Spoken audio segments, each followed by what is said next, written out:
Donc, bienvenue à tous et à toutes sur ce webinaire Gouvernance associative, AG, CA, démocratie interne, au temps du Covid-19 et plus largement. Nous sommes ravis de vous avoir avec nous pendant 1h30 pour échanger ensemble sur ce sujet. Et quand je dis nous, nous sommes nombreux et nombreuses aujourd'hui et vous avez un beau panel d'intervenants et d'intervenantes que je vais laisser se présenter rapidement. En partant de la gauche du haut en gauche, Charles-Émeric, je te laisse commencer, nous dire bonjour. Bonjour à tous, désolé, ma vidéo ne veut plus rien savoir à l'instant, depuis 5 minutes. J'aurai peut-être un peu le temps au cours de l'heure et demie qui viendra pour réparer ça. Donc, je suis Charles-Émeric Caffin, je suis chef de bureau au ministère de l'Éducation nationale et de la jeunesse. C'est nous qui nous occupons de la vie associative dans sa globalité, voilà, pas par secteur particulier. Et on va parler aujourd'hui de vos assemblées générales, de vos conseils d'administration, parce qu'on a travaillé dessus pendant la période de confinement, dès mi-mars, pour essayer de trouver des solutions. Merci Charles-Émeric, super. Emmanuel? Bonjour à tous, Emmanuel Sador, avocat au barreau de Paris. Je travaille depuis 10 ans dans un cabinet qui s'appelle Del Sol Avocat au sein du département organisation non lucrative qui s'occupe notamment des associations. Et j'interviens aujourd'hui dans le cadre de l'association ADOA, qui est une association qui assure la promotion de l'économie sociale et solidaire et qui vise à mettre du contenu en ligne sur son site adoa.solutions et qui coanime également la plateforme Sharelex, qui est un forum de droit et qui a notamment une section sur la gestion du Covid-19 et notamment vous avez un poste spécifique sur l'organisation des assemblées générales à distance. Merci beaucoup. Alors, là, vous avez la présentation du ministère. Et ensuite, Sophie, je te laisse la parole pour le mouvement associatif et pour te présenter. Très bien. Bonjour à tous. Donc, Sophie Bourreda, je suis chargée de mission au mouvement associatif Occitanie. Le mouvement associatif Occitanie, c'est une association. Vous le savez sans doute, mais il existe une association de ce type dans chacune de vos régions. Il y a donc des mouvements associatifs régionaux, mais aussi un mouvement associatif national. Et chacun a une autonomie propre, mais le réseau fonctionne en confédération. Pour ce qui est de notre association, donc le mouvement associatif Occitanie fédère près de 70 000 associations autour d'une quinzaine de coordinations sectorielles ou thématiques, c'est-à-dire des regroupements de réseaux, de fédérations par secteur d'activité. Donc, vous connaissez peut-être le CROSS, le CRAGEP, la FAS, FNE, etc. J'en passe, vous les retrouverez plus tard sur le diapo. Voilà. Donc, schématiquement, l'association locale adhère à une fédération départementale qui elle-même adhère à une fédération régionale. Et enfin, celle-ci adhère à une des 15 organisations du mouvement associatif. Donc, notre rôle est d'être le porte-voix de la dynamique associative au niveau régional, de les soutenir et de les défendre autant qu'on peut. Merci beaucoup, Sophie. Et enfin, Charlotte, je vais te laisser la parole. Oui, bonjour à tous. Je m'appelle Charlotte Debray, je suis déléguée générale de l'association qui s'appelle la Fonda, qui se définit comme le laboratoire d'idées du monde associatif. C'est un endroit où on pense et on agit, on produit des éclairages propres à nourrir les choix stratégiques des responsables associatifs et à valoriser la contribution essentielle des associations en France auprès notamment des pouvoirs publics, mais pas seulement. Et donc, voilà, on a différentes activités, un centre de ressources en ligne, une revue et différents programmes de travail. Ça fait maintenant, je dirais, 20 ans que le terme gouvernance a fait sa première apparition dans les travaux de la Fonda. Donc, je vais partager avec vous quelques réflexions et quelques suggestions pratiques pour organiser, pour faire vivre nos instances de gouvernance, même en période de confinement, ce qui est très contre-intuitif pour des associations, évidemment. Et on est ravis de t'avoir avec nous. Merci beaucoup. Et enfin, donc Laura, je peux peut-être te laisser dire un petit mot pour te présenter. Oui, bonjour à tous. Je suis Laura Michneau, je suis responsable régionale Grand Ouest pour Hello Asso. Voilà. Donc moi-même, Sarah Rousseau, responsable régionale Grand Sud, vous l'aurez compris, pour donc Hello Asso, qui est une entreprise solidaire qui depuis 10 ans œuvre sur la question du numérique pour les associations, notamment via une solution de paiement en ligne gratuite pour le monde associatif.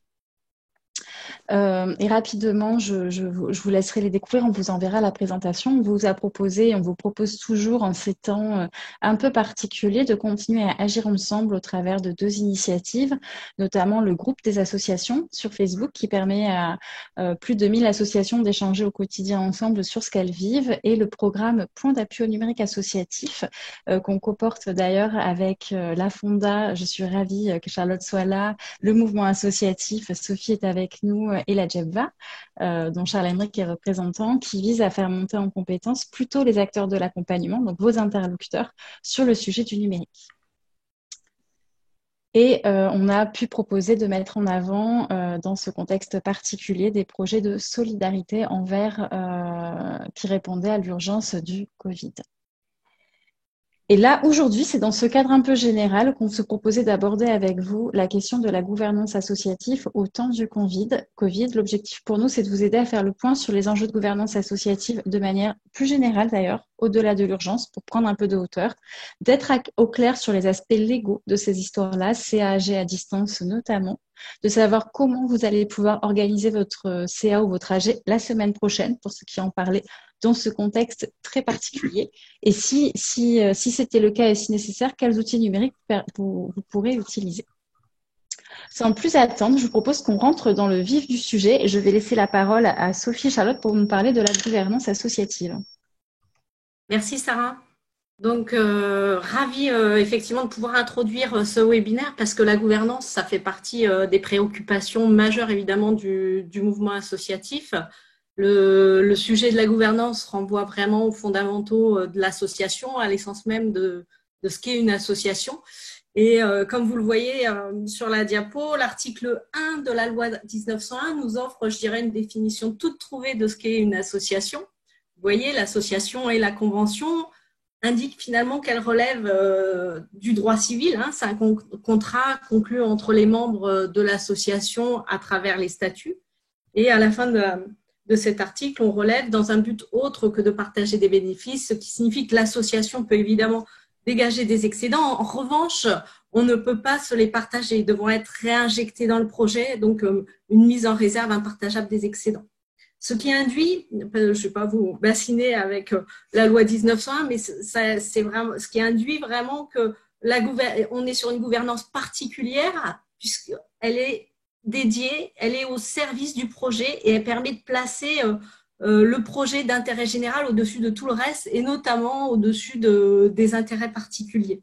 On ne le voit pas ici sur la diapo, mais l'article aussi 11 de la loi 1901 précise que les statuts de l'association doivent contenir des règles d'organisation, de fonctionnement de l'association.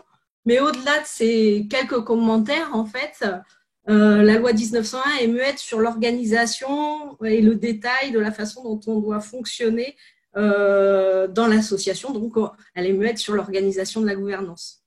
La loi 1901 nous laisse donc toute liberté pour organiser la gouvernance de notre association. Et du coup, chaque association est libre de définir l'ensemble des règles régissant les prises de décision en son sein. Du coup, relevons quand même qu'une association n'est pas forcément démocratique, puisque rien n'est imposé. On peut se retrouver avec des associations très, au contraire, autocratiques. Et même si, effectivement, le tissu associatif s'est développé en faisant référence à des idéaux démocratiques, avec des processus électoraux, des présidents, des conseils d'administration, des instances, des bureaux, on s'est parfois un petit peu écarté de ça dans la pratique. Ce qu'on relève, c'est évidemment que l'engagement bénévole, les membres sont et constituent le socle de l'association, de toute association. L'association va ancrer finalement ses racines, le sens de son projet collectif dans l'histoire partagée par les membres qui la composent. Et du coup, la gouvernance est intrinsèquement liée au projet associatif et à sa façon d'agir. Elle en fait partie d'ailleurs de ce projet associatif. Le projet associatif se nourrit des valeurs portées par les membres de l'association et du coup détermine les règles et les normes qui justifient ces choix collectifs. Tout ça, effectivement, pour en venir à l'idée que l'association qui se consacre principalement à la mise en œuvre de son programme de travail, de son programme d'action, va perdre de vue son projet associatif. Et en cette période particulière, nous sommes amenés de façon inconsciente ou non à réinterroger notre projet associatif simplement pour l'adapter à ce nouvel environnement et de fait à réinterroger notre façon d'agir, de fonctionner, notre gouvernance. Du coup, nous faisons de cette situation, je dirais, une opportunité pour plus subir notre façon de fonctionner, mais plutôt pour que notre fonctionnement, porte le projet de façon plus cohérente, plus efficace, plus aboutie. Et surtout, ce webinaire paraît complètement pertinent parce qu'il est essentiel de maintenir la vie de nos instances, même pendant cette période un peu particulière. Je vais laisser la parole à Charlotte.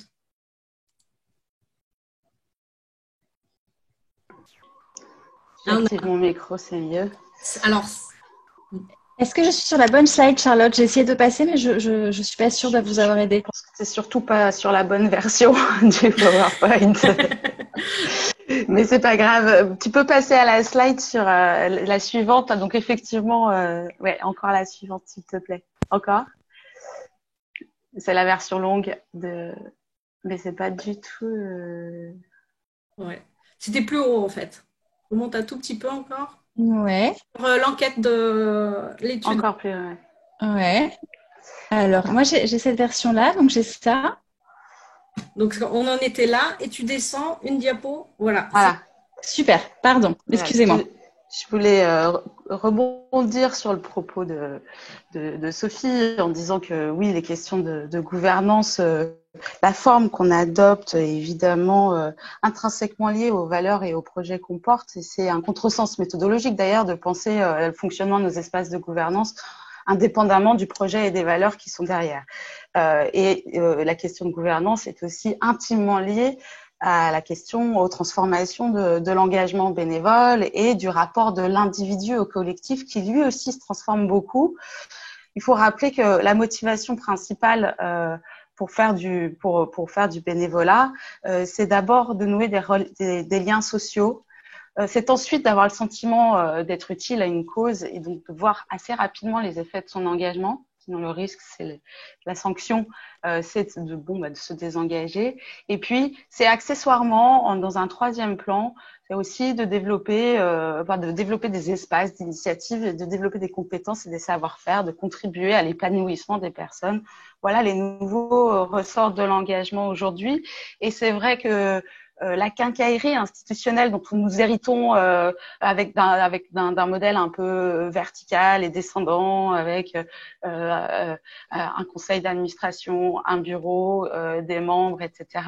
Tout ça aujourd'hui est peut-être à réinterroger à la lumière des attentes que les bénévoles expriment aujourd'hui de se sentir tout de suite plus rapidement utile et d'être dans des schémas plus horizontaux. Ceci étant posé, on a fait avec le centre de recherche pour la recherche des associations sur les associations, donc avec Lionel Proutot, un chercheur émérite spécialiste de la question du bénévolat, une étude assez approfondie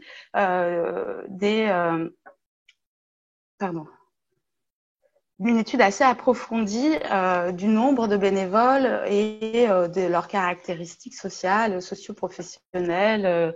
Et on constate dans cette étude que vous pouvez retrouver en ligne sur le site de la Fonda, d'une part, une augmentation du nombre de bénévoles. Donc, contrairement à une idée largement répandue, le bénévolat se développe. On compte aujourd'hui 22 millions de bénévoles, dont 93% s'engagent dans des associations. Donc ça veut dire à peu près 20 millions de bénévoles en France en 2017. On constate aussi une augmentation des durées moyennes de participation des bénévoles. On constate enfin une augmentation de la part des bénévoles qui sont pluriparticipants, c'est-à-dire qui sont bénévoles dans plusieurs associations.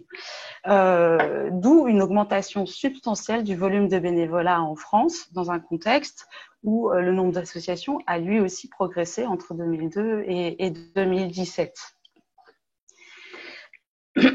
Mais ce qu'on constate aussi comme évolution entre 2002 et 2017, c'est que la majeure partie du travail bénévole est concentrée sur une petite minorité de bénévoles.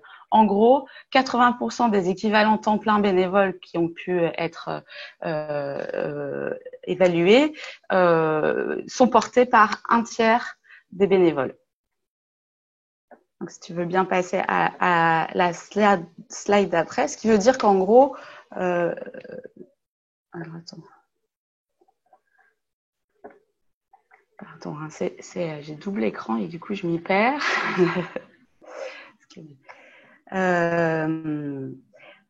Et la réalité dans les espaces de gouvernance, c'est que 29% des adhérents exercent des responsabilités dans les instances de gouvernance. Ça représente un peu moins de 7 millions de personnes qui, en plus d'être simplement bénévoles, consacrent du temps au fonctionnement d'un bureau, d'un CA et à la vie statutaire de son association. C'est énorme, mais parmi eux, et c'est assez sélectif pour autant, c'est pas, voilà, parmi eux, il y a 45% de femmes seulement, ça progresse, mais c'est pas encore ça, 33% de retraités, donc c'est quand même un bon tiers des bénévoles de gouvernance qui sont à l'âge de la retraite, et des CSP, des catégories socio-professionnelles plutôt supérieures, 44% de diplômés du supérieur, 26% de cadres supérieurs, contre 13% d'ouvriers. Donc, on voit bien que ce sont des espaces un peu sélectifs et la fonction de président d'association est encore plus sélective. 39% de femmes, 48% de retraités, 48% de diplômés du supérieur, 36% de cadres et plus que 7% d'ouvriers. Donc, c'est vraiment ces difficultés de renouvellement des structures dirigeantes, l'insuffisance représentation des femmes, des plus jeunes, voire des bénéficiaires, et puis la diversité au sein des instances de gouvernance peuvent constituer des faiblesses de l'action associative dont il faut vraiment se préoccuper. Et le numérique peut permettre d'apporter des réponses. On y reviendra tout à l'heure. Je repasse la main. Merci Charlotte. Oui.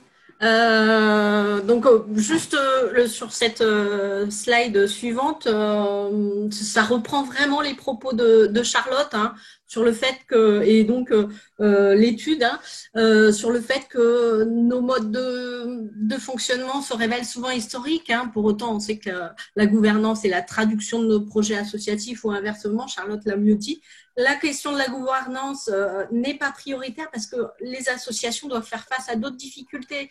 Elles sont face à un environnement complexe qui nécessite une expertise technique, stratégique pointue quand vous montez des dossiers, quand vous recherchez des financements, évaluer les projets, manager les ressources humaines diverses, la précarisation des usagers, etc. Tout ça fait qu'effectivement, on est face à des problématiques assez fortes qui amènent aussi à une professionnalisation du secteur associatif comme toute entreprise, hein, et peut-être encore plus au regard des éléments que je viens de citer. Les associations doivent faire face à un cadre réglementaire complexe et à nombreuses problématiques qui nécessitent des compétences variées et ce qui implique aussi souvent une augmentation de la masse salariale, des fonctions d'administrateurs qui sont aussi exigeantes en compétences et en temps. La demande de compétences techniques est poussée au-delà du simple engagement bénévole et le portage du projet au niveau politique, en plus de tout ça, complique la fonction d'administrateur. Donc, effectivement, on se retrouve non pas avec une crise du bénévolat, mais plus une crise liée à la gouvernance, une crise du renouvellement des instances. On constate une diminution en volume des conseils d'administration, dû sans doute à l'augmentation de la charge, des responsabilités des administrateurs, qui est sans doute un frein à l'engagement. Mais aussi, il faut le souligner, au manque de porosité, je pense, entre usagers, membres et administrateurs. C'est en tout cas une réflexion, je pense, sur la gouvernance qui est nécessaire pour contrecarrer ces quelques phénomènes. Au-delà de ça, alors je ne sais pas si tu peux passer à la diapo suivante, mais je vous disais que un peu plus tôt, cette période qui est particulière, finalement, nous amène, consciemment ou non, à réinterroger notre projet associatif pour l'adapter aux difficultés que nous rencontrons actuellement. Et de fait, nous nous réinterrogeons finalement sur notre façon d'agir, de fonctionner, sur notre gouvernance. On réinterroge effectivement le projet associatif donc pour l'adapter à l'environnement. J'ai en tête des associations finalement qui sont sur un accroissement d'activité pour répondre à des nouveaux besoins, des ateliers informatiques, des confections de masques, des soutiens scolaires, le loisir pendant les vacances qui arrivent, le traitement des dons de vêtements qui explosent. Tout ça, c'est la nécessité d'adapter son projet associatif, d'adapter les activités sinon aux règles sanitaires ou en tout cas de maintenir les activités grâce aux outils numériques. Ce qui nous amène finalement à réinterroger aussi toutes les parties prenantes qui évoluent. Ça nous réinterroge aussi sur notre façon de fonctionner au niveau des instances dirigeantes, mais pas seulement. Pour se réunir, l'utilisation des outils numériques nous oblige finalement à limiter l'ordre du jour, le temps, à fixer des règles d'organisation.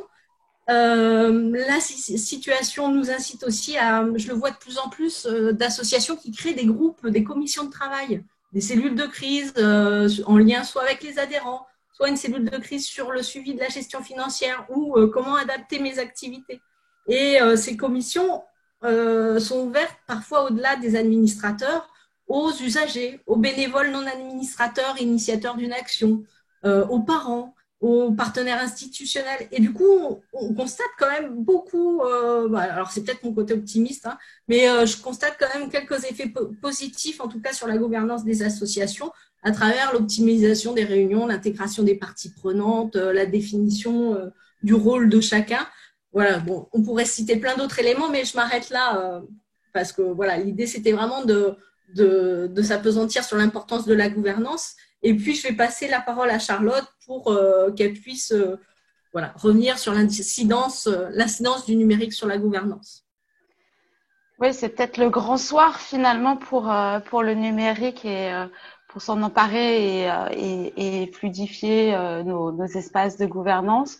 Rappelons que finalement, s'il n'y a pas de modèle type et de référentiel de bonne gouvernance, il y a quand même 3 fonctions élémentaires qu'il faut rappeler. Il s'agit quand même pour les conseils d'administration ou plus globalement les espaces de gouvernance de vérifier régulièrement la pertinence du projet, sa permanence aussi. D'autre part, de s'assurer que l'action menée est bien conforme au projet et puis s'assurer qu'elle atteint les objectifs qu'elle s'est fixés, qu'elle a bien un effet, et puis de conduire l'action conformément dont on s'est librement doté en établissant nos statuts. Et on constate que sans angélisme, même si on se réfère souvent à l'idéal démocratique en disant voilà la gouvernance des assos c'est démocratique par définition, là dans la réalité c'est pas toujours, on a vu le cas, et en revanche il y a des pratiques démocratiques qui peuvent se loger dans tous les recoins de l'action associative et le numérique peut les amplifier. On peut, grâce aux outils numériques, évidemment amplifier la circulation de l'information et que l'on fait circuler auprès de ses membres.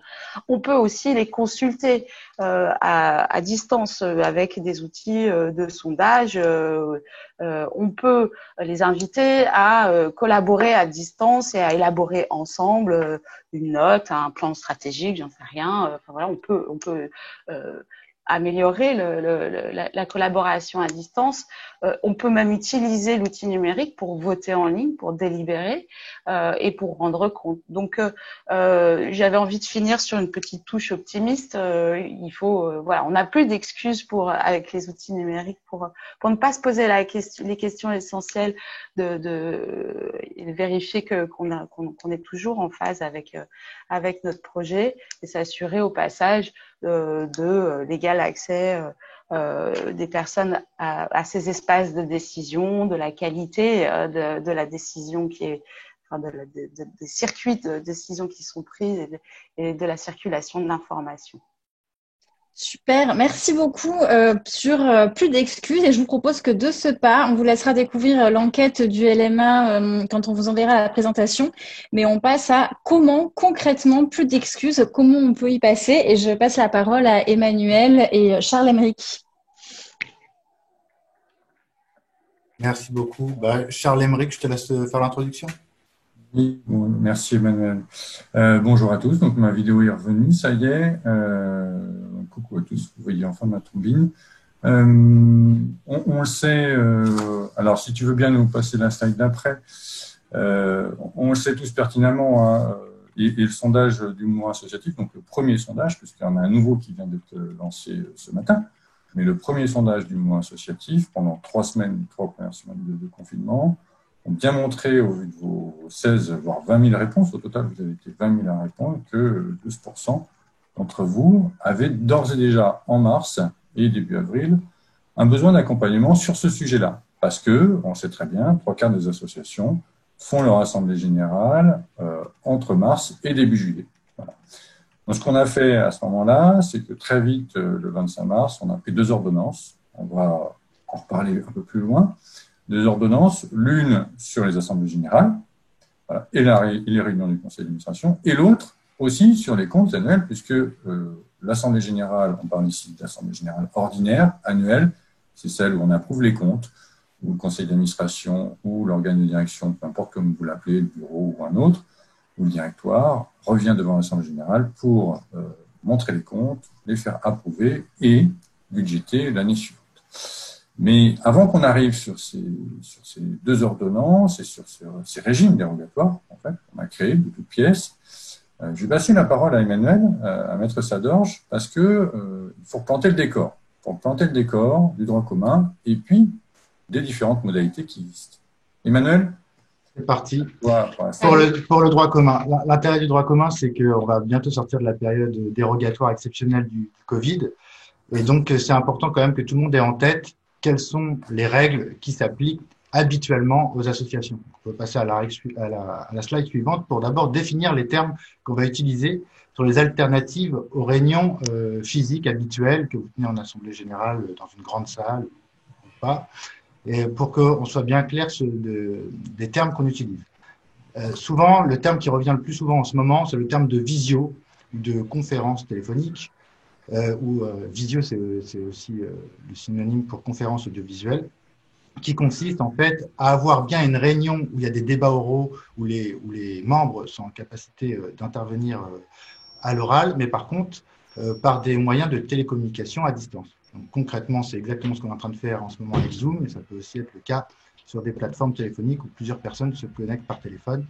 Donc là, évidemment, c'est limité, enfin, pour que ce soit effectif, plus on est nombreux, plus ça devient compliqué à gérer. Pendant ces participations à distance, donc en conf call ou en visio, il y a plusieurs modalités de vote. Il y a le vote à main levée, c'est-à-dire qu'on demande qui vote contre, qui s'abstient, et à la limite des fois qui vote pour. Et donc les gens se manifestent par l'image et par le son en vidéo ou par téléphone. Il y a aussi des participations à distance par visio, par conférence téléphonique, qui utilisent un mécanisme de vote électronique. Donc, dans ce cas-là, les gens votent par écrit pendant la réunion à distance, à travers un petit outil. Sur Zoom, par exemple, ça existe. Enfin, il y a plusieurs logiciels qui permettent de donner son vote, de générer un vote par écrit avec son clavier pendant la réunion. Ça, c'est le premier cas dont on va parler, c'est la participation à distance aux réunions. Après, il y a un autre mode de vote à distance, c'est le vote par correspondance. Là aussi, il s'agit de bien organiser une réunion, alors peu importe qu'elle soit en présentiel, c'est-à-dire physiquement, ou qu'elle se tienne par visioconférence, mais simplement on demande aux membres, enfin ceux qui le veulent en tout cas, de voter par avance pour les résolutions qui vont être soumises à l'Assemblée générale. Donc les personnes qui souhaitent recourir à ce mode de vote adressent par avance leur formulaire de vote avec les décisions qu'ils entendent prendre sur telle ou telle décision et ne participent pas pendant la réunion, ne viennent pas pendant la réunion parce qu'ils ont voté par avance, ou si jamais ils ont l'intention de participer à la réunion et de participer, ça annule le bulletin qu'ils avaient adressé au préalable. Donc ça, c'est quand on vote par correspondance. Et enfin, il y a le dernier cas qui est souvent évoqué en ce moment, c'est le cas de la consultation écrite, où là, il n'y a pas du tout de réunion, il n'y a aucune réunion. Simplement, les gens envoient leur vote par écrit au siège social ou à l'adresse, en tout cas, qu'on leur a indiqué. Et il n'y a pas vraiment enfin, déjà, il n'y a aucun débat oraux, ça c'est sûr. Et souvent, il n'y a pas de débat écrit, alors sauf quand c'est, par exemple, au niveau d'un conseil d'administration, quand c'est organisé par mail, où là, il peut y avoir des échanges, des messages, ou si on est sur des plateformes un petit peu spécifiques qu'on va évoquer par la suite.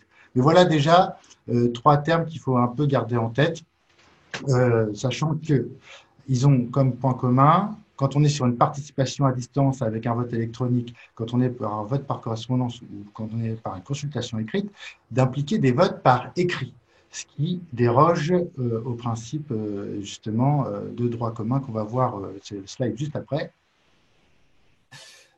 Donc, par rapport au droit commun, donc, quel est le cadre de ces modes alternatifs, le cadre légal de ces modes alternatifs de délibération hors réunion?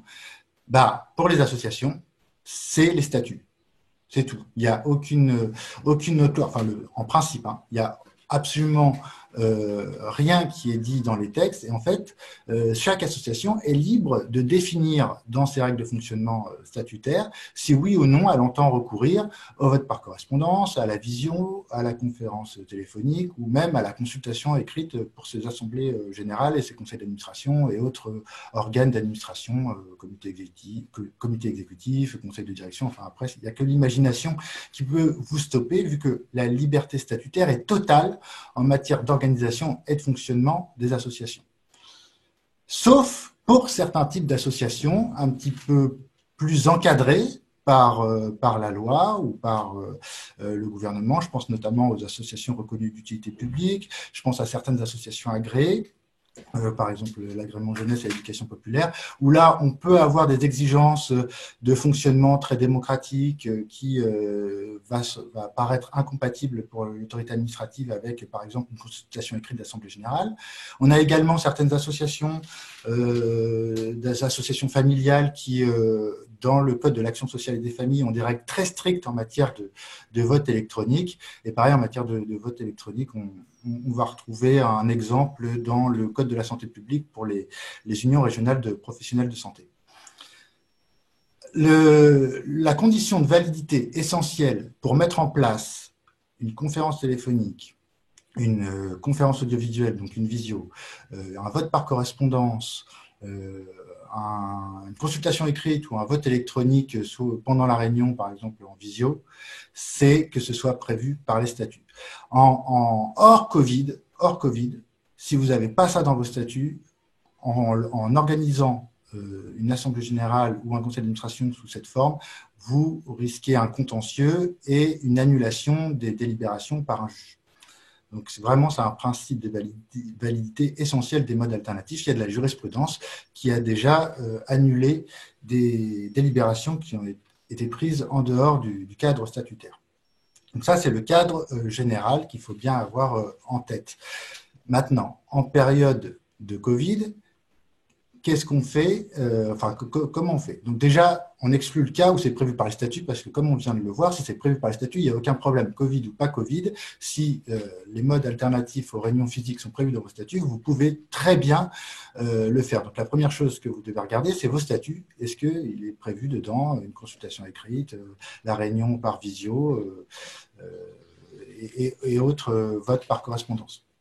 Si ce n'est pas le cas, dans ce cas-là, vous avez 2 solutions. Ou bien la réunion physique, au moment où vous vous posez la question, est possible par rapport aux règles dérogatoires actuelles, par rapport aux interdictions de rassemblement, etc. Je pense notamment si c'est un petit CA ou une petite AG de moins de 10 personnes dans un espace privé, logiquement, en l'état actuel des textes, ce serait possible. Donc là, ou bien vous pouvez réunir physiquement vos membres, et dans ce cas-là, vous le faites. C'est quand même la meilleure solution, parce que comme ça, vous êtes conforme à vos statuts. Par contre, si c'est compliqué pour assurer la sécurité des personnes, pour les faire se déplacer, etc. Là, on peut invoquer les ordonnances, enfin notamment une ordonnance très dérogatoire qui s'applique jusqu'au 31 juillet 2020, qui prévoit la possibilité de recourir à des réunions par conférence téléphonique ou audiovisuelle, voire pour les conseils d'administration, par consultation écrite. Alors, voilà la théorie. Après, je suis obligé de faire une toute digression parce que je suis juriste et je ne peux pas m'en empêcher, donc c'est le slide d'après. C'est que en l'état actuel de l'ordonnance, pour les assemblées générales, je parle bien, c'est vraiment le problème, c'est pour les assemblées générales, l'ordonnance autorise les mesures dérogatoires lorsque l'assemblée est convoquée dans un lieu qui est affecté à la date de la convocation ou à celle de la réunion par une mesure administrative limitant ou interdisant les rassemblements collectifs pour des motifs sanitaires. Alors, pendant le confinement total, ça ne posait aucun problème. Du coup, on était tous sûrs qu'on pouvait recourir à la visio pour organiser ces AG. Sauf qu'on est rentré dans le déconfinement et que depuis le 11 mai, en réalité, c'est seulement le confinement individuel est tombé et le principe d'interdiction des rassemblements, il porte sur les espaces publics. Et en fait, sur les espaces privés, c'est surtout les établissements recevant du public qui sont classés catégorie L, qui ne peuvent pas recevoir du public. Donc, pour nous, juristes, ça nous a posé un problème pour les cas où il y a des risques de contentieux au sein des associations. Évidemment, vous n'aurez aucune difficulté si vous savez qu'il faut approuver les comptes et que comme chaque année, ça va être adopté à l'unanimité des membres. Là, si vous recourez à une visio pour prendre cette décision, il y aura zéro risque de contestation derrière. Par contre, si vous voulez soumettre à votre assemblée générale un projet un peu touchy, un petit peu compliqué, où vous avez déjà une forte opposition avec des risques de contestation et que ça finisse devant le tribunal, il existe un risque, alors je ne sais pas s'il est théorique ou pas, mais nous, on nous a déjà demandé de nous interroger là-dessus, que certains membres disent « mais attendez, vous auriez pu réunir une réunion physique puisque en l'état des textes sur le déconfinement, il était possible d'organiser, je ne sais pas, une réunion physique dans un bureau, donc pas de type L, mais assez grand pour accueillir un nombre de personnes, etc. » Donc, ce que je vous propose de faire de manière très pragmatique, même si c'est le cas, je vais passer rapidement dessus parce que le cas peut être très théorique, c'est d'appliquer le raisonnement suivant, donc c'est le slide d'après. Je me suis amusé à faire un petit arbre de raisonnement pour essayer de vous faciliter la tâche. Donc, est-ce que vous pouvez faire une AG en visio ou pas, enfin recourir en fait aux mesures dérogatoires de l'ordonnance applicable jusqu'au 31 juillet? Première question, est-ce que c'est prévu dans vos statuts de faire une visio? Si oui, évidemment, c'est bon pour la visio. Sinon, la question qui se pose, c'est est-ce qu'on va pouvoir appliquer l'ordonnance dérogatoire? Donc, si vous prévoyez de tenir votre assemblée générale dans un lieu public ou dans un établissement recevant du public type salle de conférence, grande salle de réunion et autres, on est sûr qu'on est soumis à une interdiction actuellement, avec le décret du 11 mai, une interdiction de réunir les membres. Et dans ce cas-là, il n'y a aucune difficulté pour invoquer que vous n'aviez pas le choix, il fallait faire une visio pour votre AG. Si par contre, la convocation était prévue dans un lieu privé qui n'est pas un établissement recevant du public et qu'on risque et qu'on pourrait soutenir qu'en fait les mesures de déconfinement auraient autorisé une assemblée générale physique, il faut se poser la question s'il y a un risque de contestation ou pas si j'organise ma visio. Si jamais je n'ai pas de risque de contestation, eh ben, pas de problème, autant y aller par visio, ça facilitera peut-être la vie de tout le monde, ça évitera aux gens de prendre des risques inutiles, etc. S'il y a un risque de contestation, dans ce cas-là, il y a deux solutions. Ou bien vous prenez vraiment aucun risque parce que vraiment c'est trop tendu, je sais pas, vous êtes sur un projet de fusion ou sur un projet d'investissement très lourd, très important, j'en sais rien, d'achat immobilier, vous avez une très forte opposition au sein de votre assemblée générale. Et dans ce cas-là, il est conseillé d'attendre que vous puissiez réunir physiquement votre assemblée générale conformément à vos statuts pour éviter tout risque, tout débat avec les membres devant un juge à l'occasion. Ou alors, pour vous, c'est trop important de prendre la décision immédiatement parce que c'est structurant, c'est fondateur et puis il faut avancer sur le projet. Dans ce cas-là, vous pouvez y aller à condition d'être capable de justifier que vous étiez incapable d'assurer la sécurité des gens, de garantir en fait le respect des gestes barrières et des mesures sanitaires, que vous avez peut-être certains membres qui sont à plus de 100 km et qui notamment du coup, sont concernés par l'interdiction de déplacement actuelle, etc., etc. Mais en tout cas, il faudra, enfin, s'il y a un risque de contestation, il faudra préparer un argumentaire pour expliquer pourquoi, en l'état actuel des mesures de déconfinement, il était impossible de rassembler les gens en assemblée générale. Je poursuis avec, voilà pour planter le décor. Je redonne la parole du coup à Charles Emeric pour qu'il nous présente concrètement ce que prévoient les ordonnances dérogatoires au régime de droit commun. Merci Emmanuel. Donc les deux ordonnances qu'on a pris courant mars doivent vous permettre d'une part de pouvoir faire vos réunions de d'administration.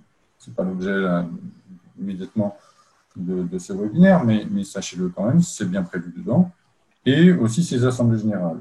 Je le greffe directement avec une autre ordonnance qu'on a prise en même temps sur les comptes annuels, je vous disais tout à l'heure, l'assemblée générale de l'été ou du fin du printemps au début de l'été, et traditionnellement l'assemblée générale d'approbation des comptes, donc l'assemblée générale annuelle. Ces mesures dérogatoires, on va y rentrer dedans, vous dire que l'objectif premier, c'était de vous permettre de faire ces réunions pendant la période de confinement et aujourd'hui pendant la période de déconfinement.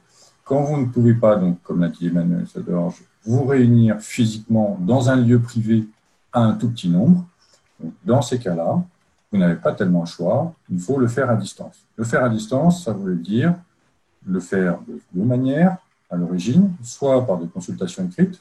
Pour les assemblées générales, ça a été refusé, on l'a écarté, on l'a gardé simplement pour les conseils d'administration. Pourquoi? La raison est assez simple finalement. Vous êtes nombreuses associations en France à avoir une cinquantaine d'adhérents, voire beaucoup plus parfois.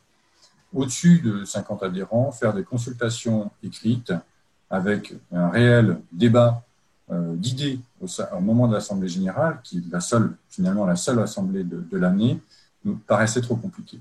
Quand on est arrivé devant le Conseil d'État avec ce projet de texte, très vite, cette solution est tombée. On l'a gardée simplement pour les conseils d'administration qui réunissent un petit nombre de personnes et qui se réunissent plus fréquemment. D'ailleurs, je le voyais tout à l'heure, l'un de vous nous disait tout à l'heure que depuis la mise en place de tout le confinement, le conseil d'administration n'avait pas arrêté de se réunir sous forme électronique. Il aurait pu faire aussi sous forme de consultation écrite par mail, tout simplement. Donc, on a conservé, par contre, pour les assemblées générales, la conférence téléphonique ou audiovisuelle.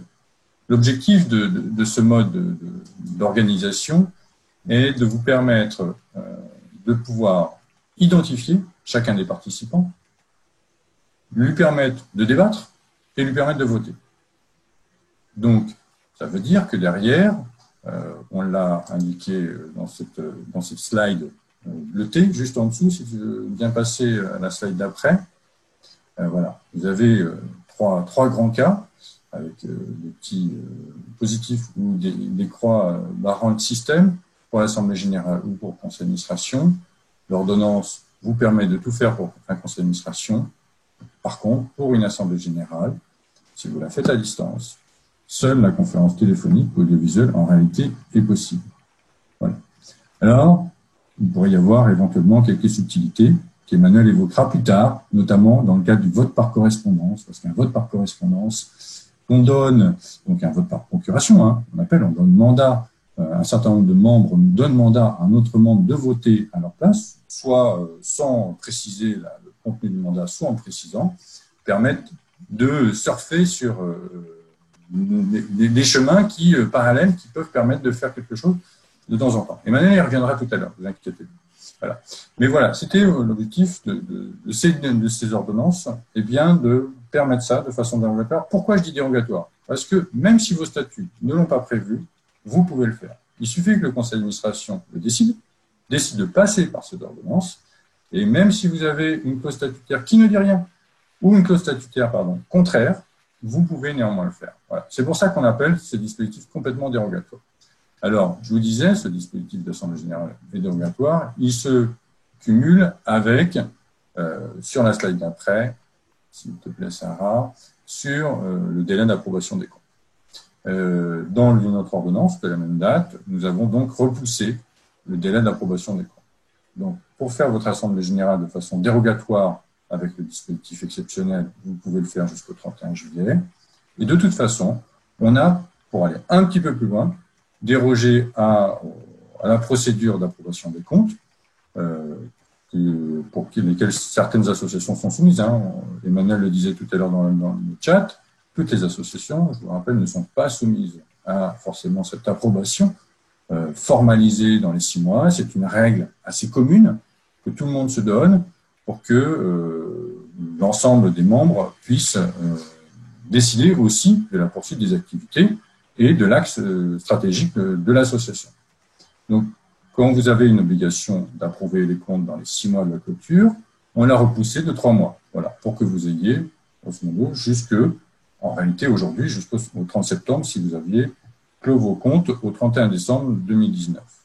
Ça va donc forcément beaucoup plus loin, parce que je pense à toutes les associations culturelles et sportives qui souvent clôturent leurs comptes, donc leur exercice comptable en mai ou juin, et bien là, ce n'est plus 6 mois, et 9 mois pour le faire. Autant dire qu'on va quasiment jusqu'au début de l'année prochaine. Voilà. Donc, vous aurez le temps de faire cette assemblée générale de toute façon, d'approbation des comptes, ne vous inquiétez pas. Voilà. Si vous voulez la faire, néanmoins, tout de suite, il est possible. Donc, on va passer tout de suite à la slide d'après. Vous avez sur cette slide-là l'ensemble des dispositions résumées. Voilà. Où en haut, vous avez donc l'Assemblée générale ou les instances d'administration, le conseil d'administration et le bureau, qui peuvent, je vous le disais, utiliser la procédure écrite entre les membres, faire aussi une visioconférence. À l'inverse, l'Assemblée générale ne peut faire qu'une visioconférence jusqu'au 30 juin. Elle peut approuver ses comptes annuels par ce moyen-là, et elle peut aussi reporter l'approbation des comptes beaucoup plus tard, voilà, puisque vous avez maintenant en ce moment 9 mois pour l'approuver ses comptes. On répondra à vos questions, ne vous inquiétez pas, dans le chat. Je sais que ça va vite. Voilà. Le slide, vous pourrez garder le slide et y revenir, ne vous inquiétez pas. Et puis, on va essayer de répondre de toute façon. Emmanuel? Oui, j'étais en train de répondre au chat, justement. Justement. J'essaye de. Je vais répondre pendant que tu parles. J'essaye de faire de mon mieux. Mais c'est bien, ça nous nourrit pour la suite. Donc, c'est un très bon résumé, hein, ce petit schéma-là. Merci beaucoup, Charles-Émeric, pour ça. Ce que je vous propose maintenant qu'on a vu qu'est-ce qu'on pouvait faire, la question c'est comment concrètement on fait, ou en tout cas quels sont les points de vigilance à observer dans la mise en œuvre d'une assemblée générale à distance ou d'un conseil d'administration à distance. Donc, je veux bien le slide. Voilà. Donc, en gros, je vous ai indiqué 4 points de vigilance importants. Un, c'est respecter les délais de convocation. Ça paraît être une évidence, mais ne croyez pas que parce qu'on est en période très dérogatoire au droit commun que ça vous autorise à violer totalement vos statuts. S'il est prévu 15 jours, il faudra respecter votre délai de 15 jours. Respecter évidemment les règles de quorum et de majorité. Donc là, c'est pareil, même si vous êtes à distance, les textes disent bien que sont réputés présents au sens des statuts pour le calcul du quorum et des règles de majorité les personnes en fait qui participent par voie de conférence téléphonique ou de conférence audiovisuelle, à condition évidemment qu'on soit capable de les identifier. Là-dessus, c'est pareil, il faudra veiller à ne pas profiter de la période un peu spéciale pour violer les règles statutaires. Ensuite, dans la convocation, surtout dans les associations où c'est très inhabituel d'organiser une réunion à distance, il faudra être très clair sur les modalités de participation à l'Assemblée générale, que les personnes aient bien tous les éléments pour se connecter à la plateforme ou au numéro de conférence téléphonique et éventuellement toute autre information qui pourrait leur être utile. Et enfin, le dernier point, si vous voulez éviter tout risque de contestation, c'est de s'assurer que vous fassiez de votre mieux pour que tous les membres puissent participer au débat comme s'ils étaient présents physiquement. les débats oraux sont un élément essentiel de la vie associative, ça a déjà été reconnu par la jurisprudence, donc il faut vraiment essayer de les respecter, alors avec les moyens que vous pouvez, mais il faut que potentiellement tout membre puisse prendre la parole et surtout qu'il n'y ait aucune atteinte à son droit de vote. Et que donc on soit sûr qu'on a pris en compte le sens du vote dans lequel il voulait aller, que ce soit pour, contre ou abstention. Ce qui peut poser d'ailleurs la question ensuite des modalités, des modes de preuve de la réunion et des délibérations qui ont été adoptées.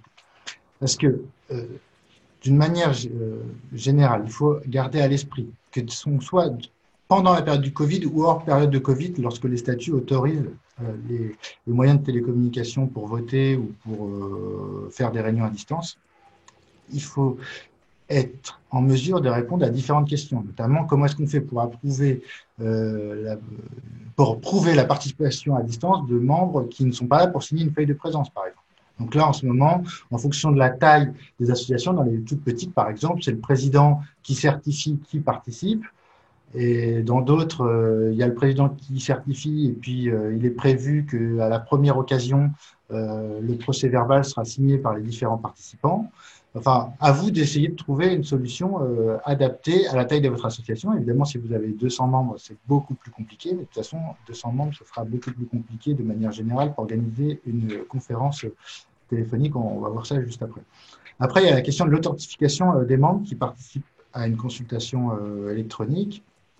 Alors, quand je dis consultation électronique, c'est vraiment au sens large, que ce soit en visio, donc par exemple s'ils votent de manière électronique pendant la visio, ou si c'est une consultation écrite qui est prévue par les statuts, mais que c'est par voie électronique.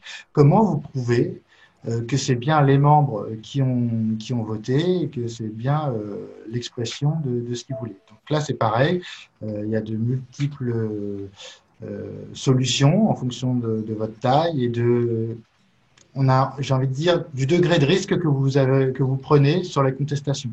Il y en a qui vont pas prendre des mesures très très dures parce que ça coûterait trop cher de mettre en place tout un mécanisme, etc.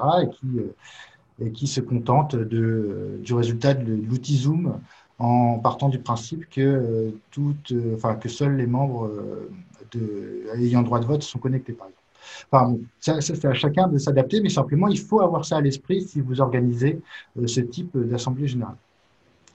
Et enfin, il faut aussi, et je pense surtout pour tout ce qui est consultation écrite ou à distance, justifier que chaque membre a bien compris, malgré le fait qu'il n'était pas présent à la réunion et que les gens n'ont pas pu interagir entre eux dans une même pièce, que les résolutions sont approuvées par un vote éclairé, donc avec un véritable consentement, que le mode de télécommunication n'a pas pu altérer leur consentement parce que du coup c'était pas clair, c'était confus, etc., etc.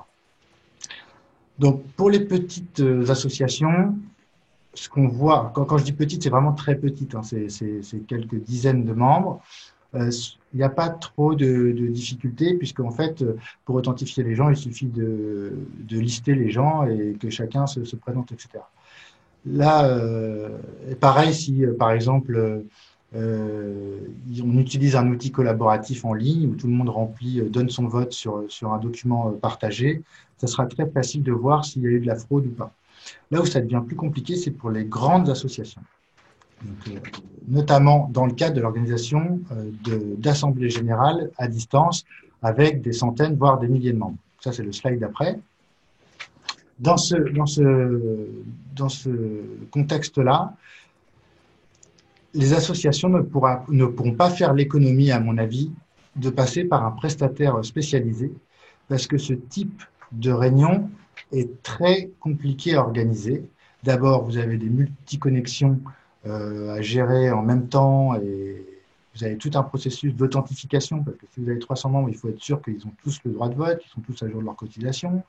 Si jamais il y a eu des pouvoirs qui ont été donnés à certains, il faut que ce soit pris en compte au moment du vote. Donc là, c'est pareil. Est-ce que c'est un vote à main levée, ce qui normalement est le principe, ou est-ce que c'est un vote électronique, un vote électronique donc via un outil en ligne où les gens envoient leur vote en tapant sur leur clavier. Et puis ensuite, il y a toute la question de la preuve des délibérations et du sens des votes et de la participation de chacun. Ça peut être vraiment très lourd pour les grosses associations. Dans ces cas, il y a des prestataires plus ou moins coûteux qui peuvent les accompagner pour organiser les réunions sous cette forme-là. Et c'est eux qui, dans ces cas-là, ces prestataires garantissent en fait justement tout le bon processus et toute la sécurité des votes. Une autre alternative quand on veut éviter des votes en direct pendant la réunion avec des outils compliqués, c'est le vote par correspondance. Ça, c'est encore une autre hypothèse. Comme je vous le disais tout à l'heure, la différence, c'est que là, dans ces cas-là, les personnes votent avant, on les encourage à voter avant sur les différentes résolutions. C'est le slide d'après. Ce qui compte dans ces cas-là, c'est que les personnes aient bien connaissance, parce que comme du coup elles ne peuvent pas assister au débat, il ne faut pas qu'on puisse reprocher le fait qu'elles n'aient pas bien compris les enjeux des résolutions qui leur sont soumises. Donc ça implique de mettre à leur disposition tout un dossier de consultation pour que, en fait, elles examinent sur une approbation de compte, par exemple, les comptes toutes seules. La personne va examiner toute seule les différents éléments. Et sur cette base-là, une fois qu'elle aura formé son opinion, elle va adresser un formulaire de vote dans lequel elle dit résolution 1 pour, résolution 2 abstention, etc., etc. Et là, c'est pareil, quand on met en place ce type d'outil, l'avantage, c'est que du coup, on n'a pas à gérer une arrivée massive de votes pendant la réunion, mais tout a été prévu en amont et on ne fait que les constater pendant la séance. La difficulté, c'est que plus on est nombreux, plus ça devient compliqué de gérer quand même des centaines, voire des milliers de formulaires de vote électronique. Et là aussi, il sera conseillé de passer par un prestataire extérieur. Alors, on verra après avec Sarah des exemples de prestataires. Là, je vous en ai mis quelques-uns pour organiser des votes électroniques, que ce soit dans le cadre de Visio ou que ce soit par vote par correspondance, AlphaVote, NeoVote. Enfin, j'ai aucune préférence. Hein. Chaque client y trouve plus ou moins des avantages. Mais ça sera, enfin, pour les votes par correspondance, si on est sur un grand nombre d'adhérents, il sera conseillé de passer par un prestataire. Ensuite, il y a une petite alternative parce qu'en fait, le vote par correspondance, comme je vous disais tout à l'heure, pour les assemblées générales, il n'est possible que si c'est prévu par les statuts. Comme l'a rappelé Charles Emmerich, l'ordonnance dérogatoire du Covid-19, pour les assemblées générales, elle a juste autorisé la réunion d'assemblée générale par visio ou par conférence téléphonique. Par contre, en tout cas, pour le moment, on verra si une loi prochaine étant ça, donne la possibilité de voter de manière électronique ou de voter par correspondance, mais ce n'est pas le cas aujourd'hui. Donc, aujourd'hui, en l'état actuel des mesures dérogatoires, si les statuts ne prévoient pas la possibilité de voter par correspondance, ce n'est pas possible de le faire. Par contre, très souvent, les statuts prévoient de donner un pouvoir à un autre membre ou au président pour se faire représenter en assemblée générale et pour voter à sa place. Et donc, ce qu'on a vu se développer comme pratique ces derniers temps, compte tenu des circonstances, et pour contourner le problème de la règle de ne pas pouvoir voter par écrit, c'est qu'on demande aux membres de donner pouvoir à un autre membre avec leur intention de vote, en donnant des instructions de vote.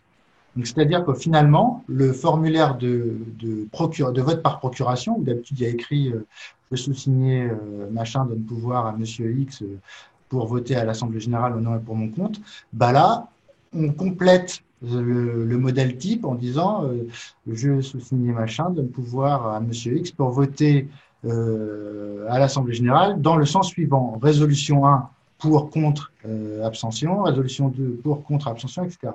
Et ce qui permet finalement de contourner un peu, en quelque sorte, l'interdiction de vote par correspondance en l'absence de stipulation statutaire, en utilisant le mécanisme de vote par procuration, mais simplement c'est un vote par procuration dirigé, enfin avec instruction de ce qu'on veut voir voter pendant la séance.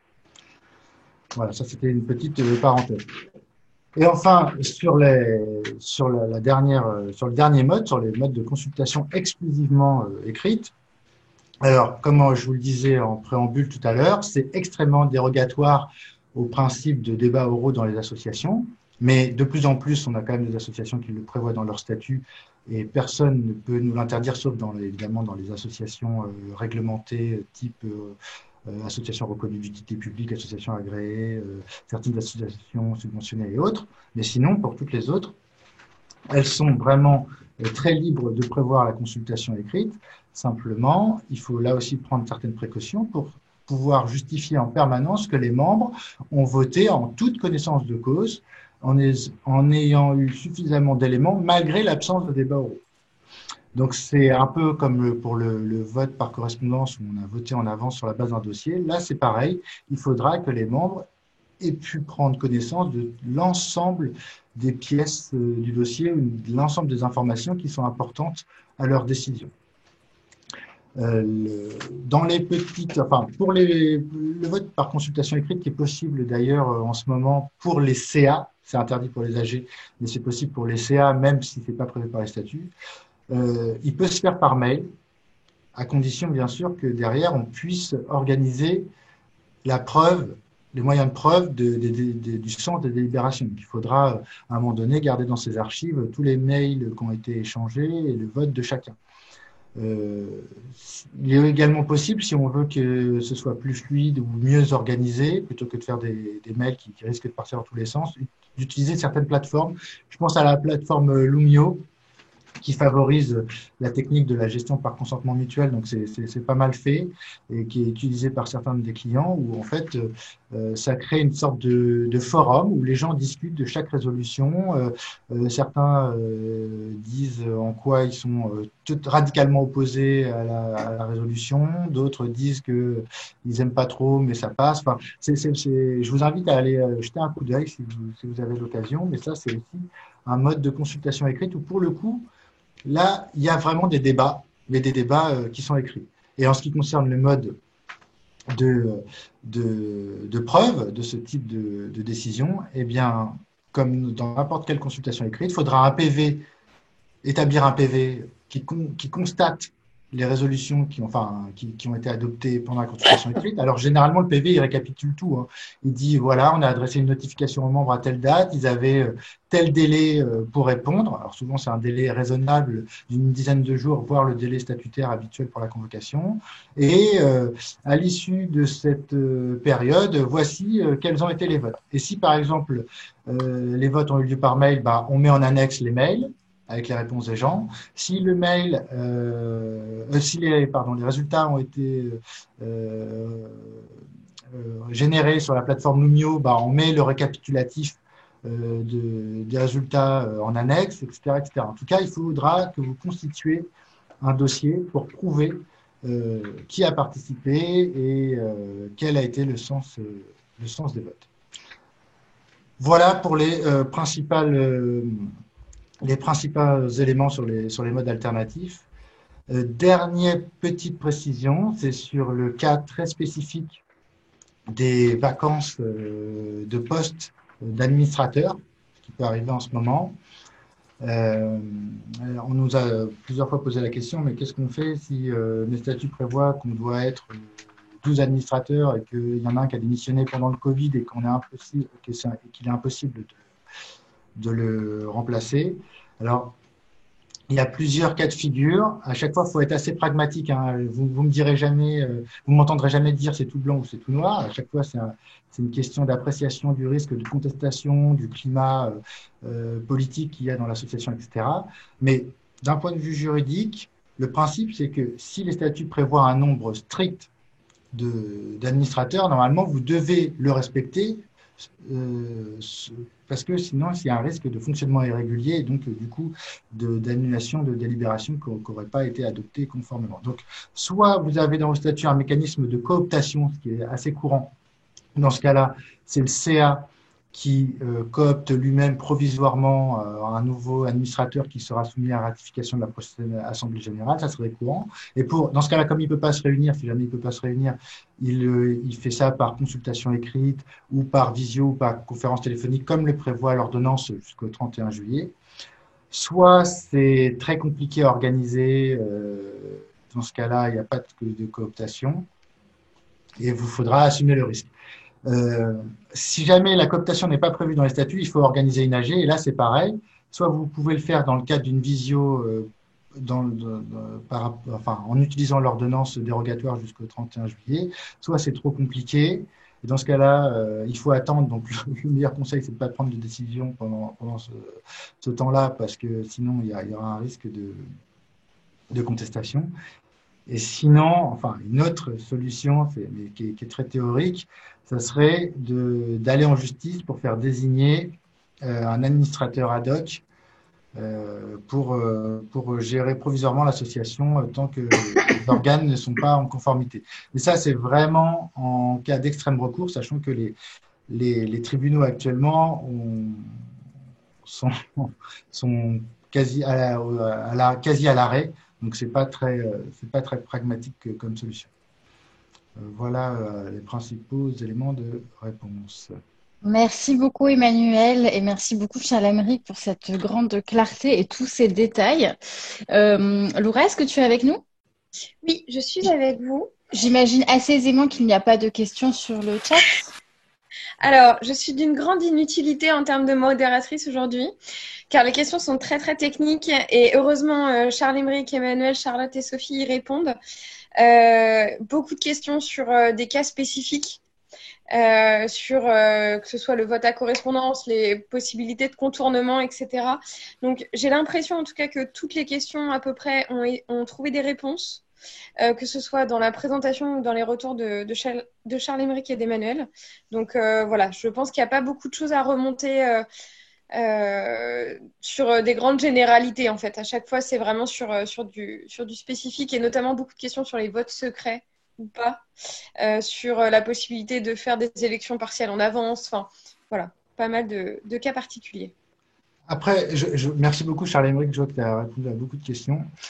J'aimerais vraiment rappeler qu'il faut être assez pragmatique sur la manière d'appréhender ces différentes problématiques. Vous avez bien compris que tout est une question de risque de contentieux ou pas. Donc après, à chacun de faire au mieux pour faire en sorte que le fonctionnement associatif se poursuive, pour aménager la preuve que vous avez fait de votre mieux justement et que vous avez essayé de respecter au maximum la possibilité pour chacun de s'exprimer et que vous avez toujours respecté les droits de vote. Et normalement, tout ira bien. C'est vraiment les cas où c'est risqué, c'est les cas où vous êtes sur des grosses opérations qui ne peuvent pas attendre des décisions et avec des opposants qui sont embusqués et qui attendent la moindre petite erreur pour faire tomber la décision. Et j'espère pour vous pas la majorité des cas des personnes qui sont présentes aujourd'hui. Très bien. Donc Laura, tu nous proposes de partir. Emmanuel, Charles-Aymeric, si c'est OK, on passe à la partie suivante. Si Laura ne remonte pas d'autres questions générales, après ces bonnes paroles très pragmatiques et pleines de bon sens. Très bien. Alors, je vais continuer. Oui, et puis l'idée n'était surtout pas de vous décourager de poursuivre votre gouvernance. Alors, rapidement, moi, je vais, Charlotte et Sophie, je vais prendre 5 minutes pour présenter les outils et je vous laisserai la parole finale pour un témoignage. Puisqu'on parlait de bon sens et de pragmatisme, ça sera bien de terminer par des cas réels. Sur le cas où vous décidez de vous réunir à distance, je ne vais pas revenir sur la présentation qu'ont fait Emmanuel et Charles-Aymeric. Moi, je voulais vous refaire un tout petit point méthodologie. Vous avez de nombreuses possibilités pour faire des réunions à distance et en visio. il va falloir choisir parmi une multitude d'outils, on va en parler juste après, et surtout essayer d'être le plus simple possible pour guider vos adhérents et vos membres de l'inscription jusqu'à l'accès à l'événement. Il y a un enjeu aussi à prendre soin d'eux et à leur faciliter la vie. On n'a pas tous la même aisance avec les outils numériques et ça peut devenir très galère pour un administrateur ou un bénévole qui n'en aurait pas l'habitude de simplement se connecter à une réunion en ligne. Donc, prenez du temps pour faire du test de l'outil, prenez du temps pour être à disposition de tous les bénévoles s'ils ont des questions, voire nous on le fait assez facilement de prévoir quelqu'un qui est à l'aise avec l'outil et qui fait une hotline technique, c'est-à-dire que j'appelle un vrai humain qui m'explique comment ça marche. Comment choisir entre les multiples offres de visio? C'est pareil, moi je ne vous ferai pas de préconisation particulière, juste vous interroger sur le coût de l'outil. Est-ce que c'est gratuit? Est-ce que c'est une offre payante? Le nombre de participants maximum? Est-ce que vous avez réellement besoin d'avoir une offre qui vous permette de réunir 500 personnes? C'est pas sûr. Est-ce que c'est accessible ou est-ce qu'il faut absolument créer un compte? Ça peut être plus facile d'avoir un outil qui permet de se connecter en cliquant directement sur un lien sans avoir à créer de compte ou à télécharger d'application. Et est-ce que c'est flexible, notamment le fait de pouvoir joindre la conférence par téléphone si on n'est pas très bien équipé en termes numériques? Et donc, je vais rapidement vous faire un balayage, vous en présenter plusieurs. L'outil libre et gratuit auquel on pense tous, c'est Framatalk Jitsi, qui est simple d'utilisation. Il suffit d'envoyer un lien aux participants, pas besoin de créer de compte. Et éthiquement, il est intéressant puisque c'est du logiciel libre. En début de confinement, je crois que c'est plus le cas aujourd'hui. Il a pu être un peu chargé. Je balaye. Hein. L'idée, ce sera pour vous de revenir et d'aller voir ce qui vous intéresse. Vous avez l'outil propriétaire que vous connaissez certainement, qui est gratuit, qui est Skype.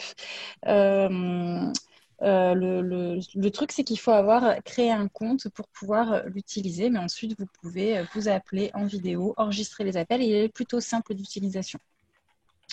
Vous avez Zoom, dont on a beaucoup entendu parler, qu'on utilise aussi aujourd'hui. Sachez qu'il est gratuit pour des réunions qui duraient moins de 40 minutes. Alors, je pense que ça ne s'applique pas très bien aux cas de figure dont on discute aujourd'hui.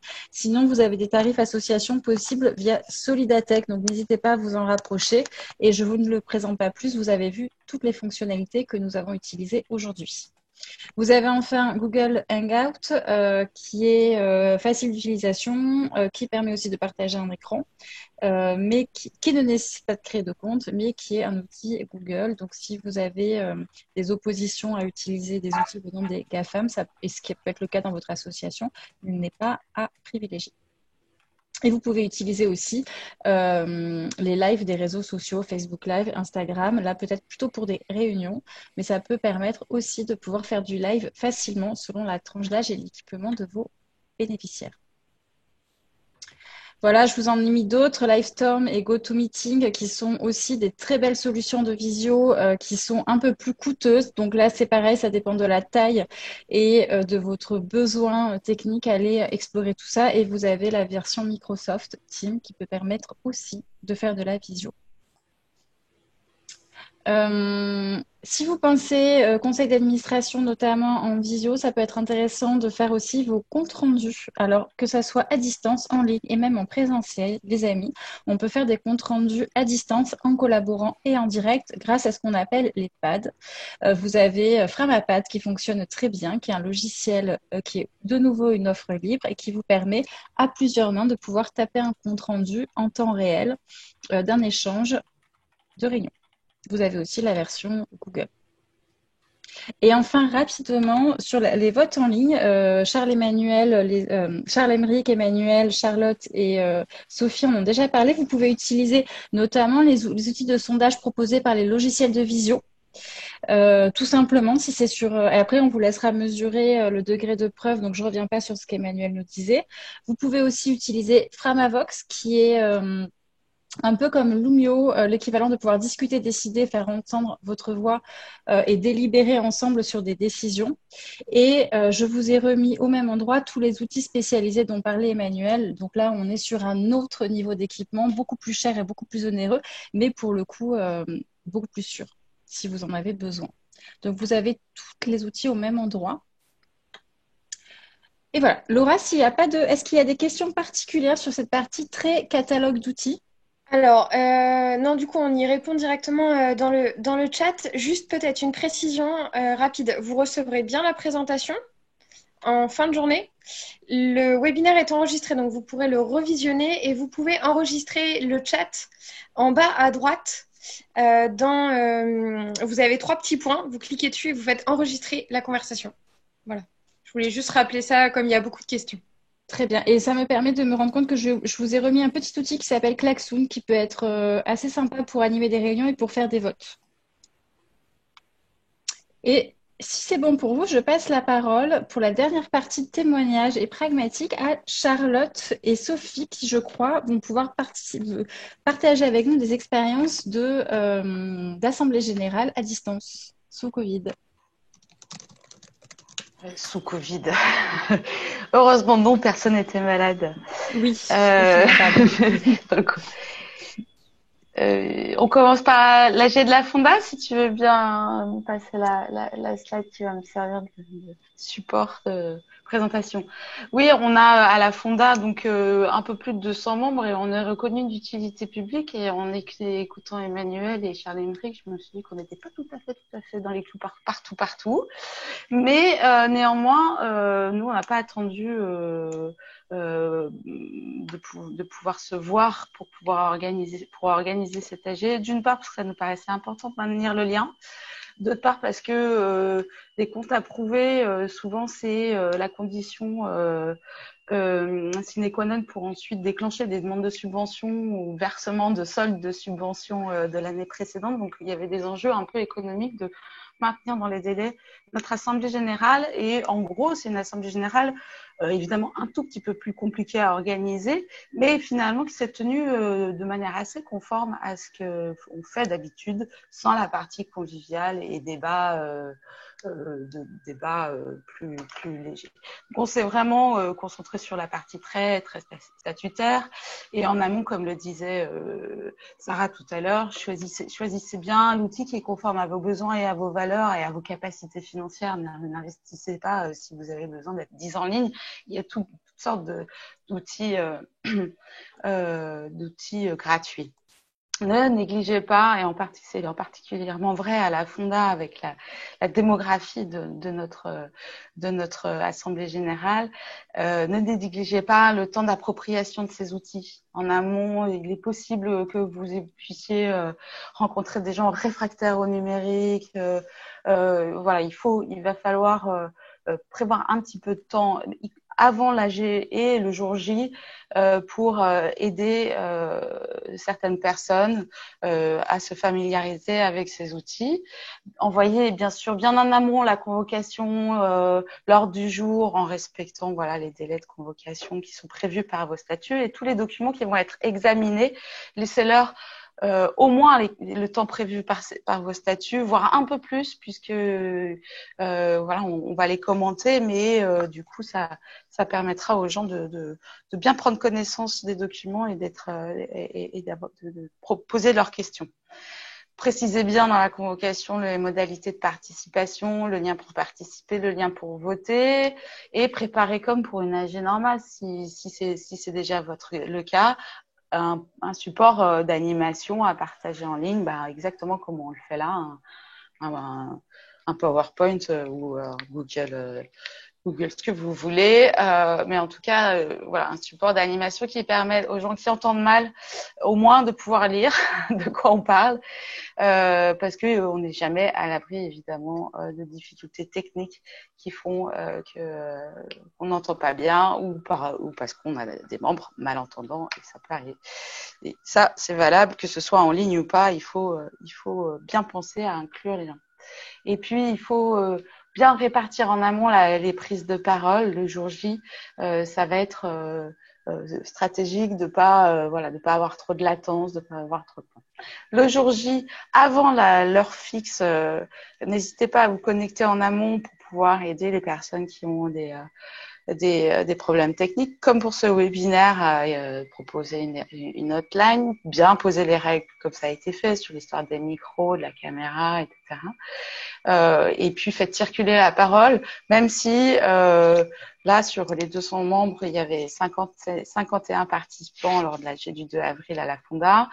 Il y a eu très peu de prise de parole parce que c'est quand même assez intimidant. Donc, n'hésitez pas à lancer à animer le débat, à marquer des pauses pour répondre aux questions.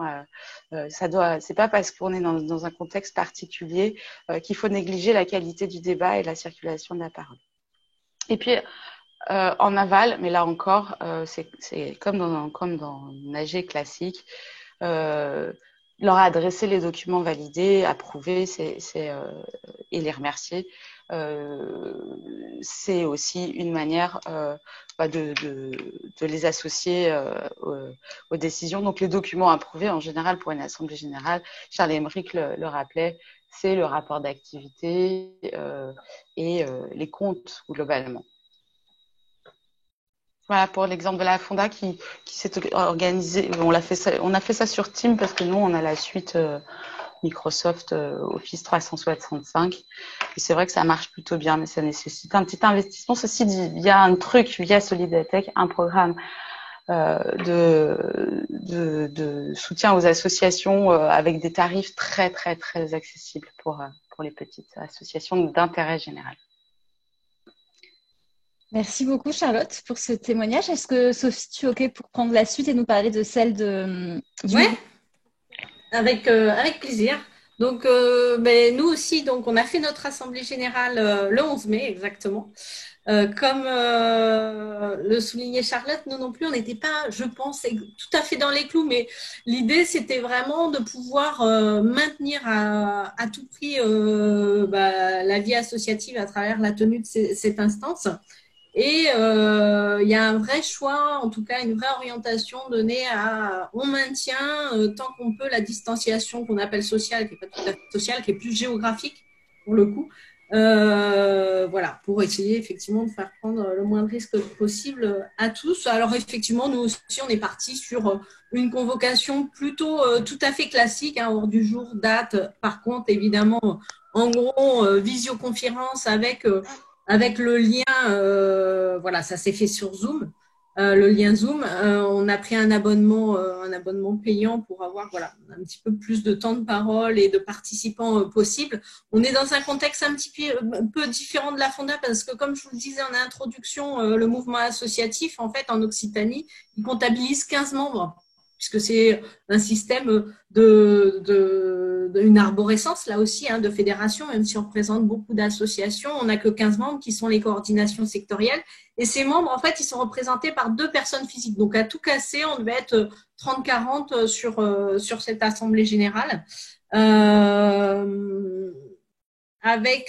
Sur la convocation, on a ajouté un accord pour le droit à l'image. Et puis, là aussi, le soulignait Emmanuel, un dossier un peu plus conséquent que sur une assemblée générale classique, c'est-à-dire des rapports peut-être moins synthétiques, vraiment assez détaillés, de façon à ce qu'ils prennent le temps de pouvoir les lire. Une convocation qui a été envoyée, normalement, nous, sur nos statuts, c'est 15 jours à l'avance, qui a été envoyée un petit peu plus en amont, de façon justement à laisser un peu plus de temps de lecture, en fait, sur les documents. Une préparation peut-être un petit peu plus millimétrée concernant le déroulé, la prise de parole de chacun, le timing aussi, comment on jauge le timing et effectivement aussi la durée des échanges. Et cette préparation, en fait, on l'a faite sur Trello, sur un outil Trello, vous savez, pour partager les tâches et aussi se dispatcher un peu l'animation. Les modalités de vote. Alors, les modalités de vote, on l'a fait sur l'outil de sondage de Zoom. En fait, on l'a doublé. Il y a l'outil de sondage de Zoom et comme vous le voyez, on était aussi pour certains filmés. Et du coup, comme on avait demandé le droit à l'image, on a enregistré cette session d'Assemblée générale.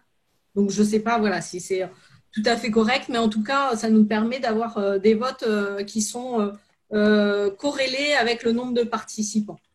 Et puis ensuite, pas mal de préparation concernant l'animation. Alors, c'est le cas en AG normal, mais là, d'autant plus, avec un moment d'accueil où on avait prévu une petite animation pour se mettre dans le bain, s'échauffer, je dirais, où simplement chacun se présentait à travers un objet posé à côté du bureau qui pouvait caractériser la période qu'il traversait actuellement.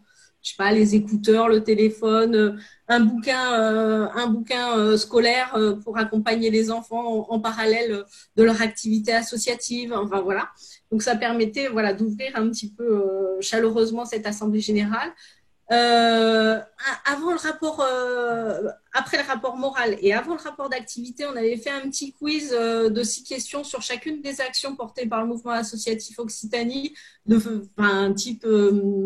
type question pour un champion. Voilà, là aussi pour donner un petit côté dynamique à cette visioconférence, avec des résultats qui étaient donnés par un sondage anonyme. Donc là, pas d'enjeu pour les participants, juste voilà, redynamiser la participation de chacun et la diffusion d'un PowerPoint, comme c'est le cas en AG, mais là, avec davantage d'illustrations que de texte, parce qu'on le sait déjà, ça permet d'attirer un peu plus l'attention en visioconférence, et puis on retient mieux les images que le texte. Du coup, on s'est vraiment concentré sur les images, avec par exemple là, la petite image, vous voyez, qui était dédiée en fait aux enjeux 2020. Un peu décalé, je l'avoue, parce qu'on n'est pas tout le temps dans la piscine avec l'ordinateur, mais voilà, c'était pour aussi faire rebondir et amener un peu, humaniser un peu cette réunion.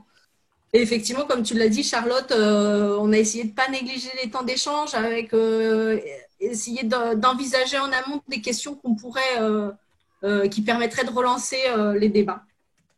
Et voilà, après, c'est une assemblée générale qui, dans l'ensemble, s'est plutôt bien déroulée, avec effectivement, malgré tous les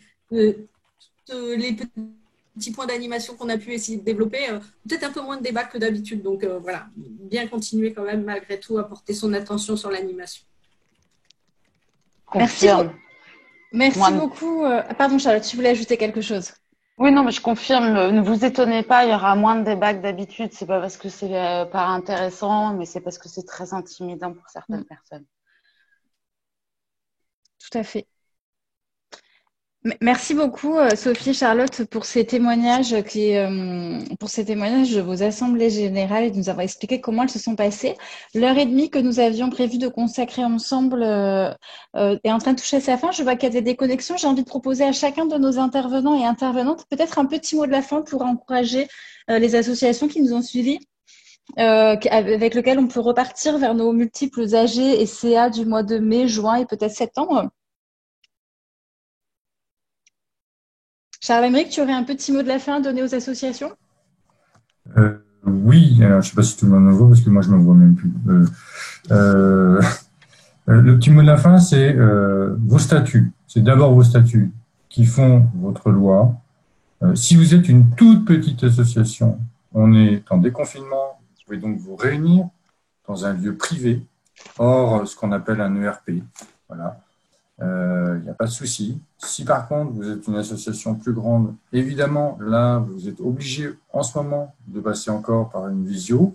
À partir du 10 juillet, c'est plus le cas. Donc, vous voyez, si entre, grosso modo, vers mi-juillet, c'est encore possible de faire une assemblée générale, voire fin août, début septembre à la rentrée, je pense au club de loisirs, au club de sport, club culturel. Il y a la rentrée, mais juste avant la rentrée, c'est encore peut-être possible de revoir le projet associatif pour la nouvelle saison. Pensez là simplement à préserver aussi vos adhérents. Les déplacements doivent être limités encore. Voilà, on prend des précautions. Donc, on est dans ce contexte-là. C'est vrai, particulier. Je voyais la question de Dominique. Oui, si vous avez la possibilité, c'est-à-dire que si vous n'avez aucune règle qui vous oblige à faire une assemblée générale maintenant, vous pouvez la reporter. Mais faites attention, ne la reportez pas indéfiniment non plus, parce qu'on ne sait pas ce qui peut se passer. Voilà. Merci beaucoup, Charles-Aymeric, Emmanuel, Charlotte, Sophie. Un petit mot de la fin? Moi, c'est juste vous souhaiter bon courage et surtout beaucoup d'encouragement. Poursuivez vos activités. Vous êtes un secteur essentiel de notre société et on compte sur vous pour pas lâcher malgré les difficultés. Sur les aspects juridiques des AG et des réunions, encore une fois, soyez pragmatiques. regarder par rapport au risque de contestation ou pas. Et puis, au pire du pire, si jamais il y a une réunion où c'est un petit peu limite, bah, vous referez revalider les mêmes résolutions à la prochaine en présentiel. Mais c'est pas. Ce qui compte, c'est que vous poursuiviez vos activités associatives dont on a grand besoin. Donc, merci à vous. Merci beaucoup, Emmanuel. Charlotte, Sophie? Je plus sois totalement. On lâche pas l'affaire. Sophie? Ouais, et je me joins à tous ces mots et surtout, oui, effectivement, c'est surtout un équilibre entre les aspects juridiques et maintenir la vie associative au maximum parce qu'effectivement, on en a d'autant plus besoin en cette période. Donc voilà, je pense que lancez-vous et là, vous êtes bien outillés pour vos prochaines instances. Bon courage. Merci beaucoup. Laura, est-ce que tu veux nous donner un petit mot de la fin aussi? Peut-être quand je vois tous les merci dans le chat, je me dis que la mission a été largement remplie par les intervenants qui remplissaient un défi très difficile de parler de ce sujet en si peu de temps. Donc voilà, moi j'ai juste envie de vous remercier Charlotte, Emmanuel, Sophie, Charles-Émeric pour toutes ces infos aussi bien que vous avez données à l'oral que dans le chat. Voilà, je pense que ça a été très très utile. Oui, et ben moi je vais rebondir là-dessus parce que Charles-Émeric, Emmanuel, Charlotte et Sophie, vous avez, moi j'ai pu suivre la préparation de cet atelier, vous y avez passé beaucoup de temps et c'était un sujet qui n'était pas évident dans le contexte à synthétiser. Merci beaucoup de votre engagement auprès des associations. Je pense que vraiment, je vous le redis et je l'appuie. Merci à vous de permettre aux associations de se former pour pouvoir continuer, de nous aider. Merci à vous. Eh bien, écoutez, les mots de la fin étant dit, on peut se dire au revoir par le chat et se souhaiter une bonne après-midi. Au revoir. Au revoir Au tout le revoir. monde. Au revoir.